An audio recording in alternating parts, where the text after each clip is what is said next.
How to create US Bank online banking account. To create your US Bank online banking account, check out US Bank in a preferred browser. Tap on US Bank Personal Banking.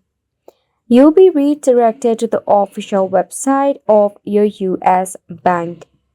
To create your US bank account, it is pretty simple. If you scroll at the top, you will see the account login portal.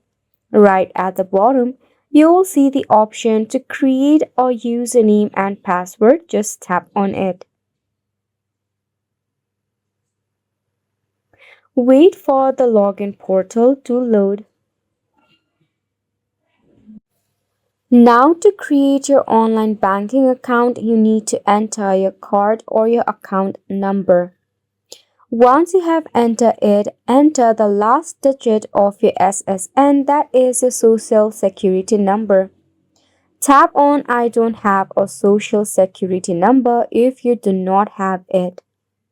When you tap on it, you will have the alternative way, that is to enter your date of birth. Enter it and tap on continue. By this way, you'll be able to create your very self US Bank online banking account.